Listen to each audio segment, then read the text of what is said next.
Hi friends, பொதுவாக நம்ம எல்லார் வீடுகள்லையும் கார்த்திகை தீபத்துக்கு அவல் பொரி செய்வோம். அது எப்படி செய்யறதுன்னு இந்த வீடியோவில் பார்க்கலாம் வாங்க. அவல் பொரி செய்யறதுக்கு தேவையான பொருட்கள் என்னென்னு முதல்ல பார்த்துடலாம்.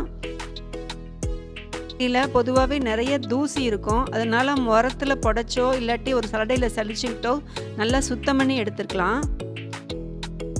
நான் 4 கப் அளவுக்கு அவல் எடுத்திருக்கேன். அதுக்கு 1 கப் அளவுக்கு துருவின வெல்லம், 1/4 கப் நிலக்கடலை, 1/4 கப் பொட்டுக்கடலை, தேங்காய் பல்லாக கீறினது 1/4 கப்பு, ஒரு 1/4 ஸ்பூன் சுக்குத்தூள், ஒரு 1/4 ஸ்பூன் ஏலக்காய் தூள், தேவைப்பட்டால் எள்ளு சேர்த்தாலும் சேர்த்துக்கலாம். இப்போ வாங்க எப்படி செய்யறதுன்னு பார்க்கலாம். ஒரு பேன் எடுத்து 2 ஸ்பூன் அளவு நெய் விட்டு இந்த கீறி வச்சுருக்க தேங்காவை நல்லா வறுத்துக்கலாம். அந்த தேங்காயில் இருக்க ஈரப்பதம்லாம் போகிற வரைக்கும் நல்லா வறுக்கணும்.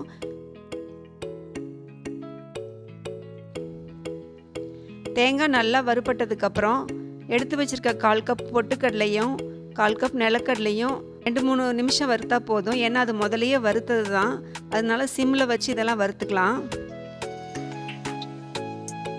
இப்போ வறுத்ததெல்லாம் வேற ஒரு பிளேட்டில் மாற்றிடலாம். இப்போ திரும்பவும் ஸ்டவ் ஆன் பண்ணிவிட்டு வேற ஒரு பேன் எடுத்துகிட்டு துருவி வச்சுருக்க வெல்லத்தை சேர்த்திக்கலாம்.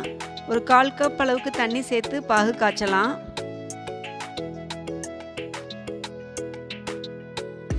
வெல்லம் நல்லா கரையிற அளவுக்கு காய்ச்சிட்டு வடிகட்டிடலாம். ஏன்னா வெல்லத்தில் சில சமயம் கல் இருக்கும்.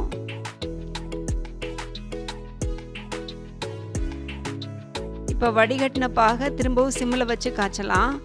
ஒரு சின்ன கப்பில் தண்ணி எடுத்துட்டு கொஞ்சோண்டு அந்த தண்ணிக்குள்ளே இந்த வெள்ளைப்பாக விட்டால் அது உருண்டுட்டு வரணும்.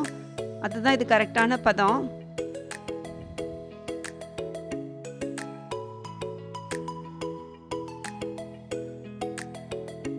இப்போ இதில் 1/4 ஸ்பூன் சுக்குத்தூள், 1/4 ஸ்பூன் ஏலக்காய் தூள் எல்லாம் சேர்த்து கலந்து விட்டுக்கலாம். வறுத்து வச்சுருக்க நிலக்கடலை, பொட்டுக்கடலை எல்லாமே இதில் ஒன்றா சேர்த்து மிக்ஸ் பண்ணிடலாம். இதெல்லாம் செய்கிறப்ப அடுப்பு சிம்லேயே இருக்கட்டும், ஏன்னா வெள்ளைப்பாகு அடி பிடிச்சிரும். இப்போ அடுப்பை நிறுத்திட்டு அவல் பொரியை சேர்த்து கலந்துடலாம். ஏன்னா அவல் பொரி சேர்த்து கலக்கிறப்ப அடுப்பு ஆனில் இருந்துச்சுன்னா டக்குன்னு சில சமயம் பிடிக்கிறதுக்கு வாய்ப்பு இருக்குது. அதனால அடுப்பை ஆஃப் பண்ணிவிட்டு கலந்துக்கலாம். இப்போ எல்லாம் நல்லா மிக்ஸ் பண்ணியாச்சு.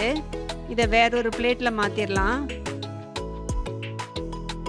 சுவையான மொறுமொறுப்பான அவல் பொரி ரெடி ஆயிடுச்சு. இதை நீங்களும் வீட்டில் ட்ரை பண்ணி பாருங்கள். இந்த வீடியோ பிடிச்சிருந்தா லைக் பண்ணுங்கள், ஷேர் பண்ணுங்கள், சப்ஸ்கிரைப் பண்ணிக்கோங்க.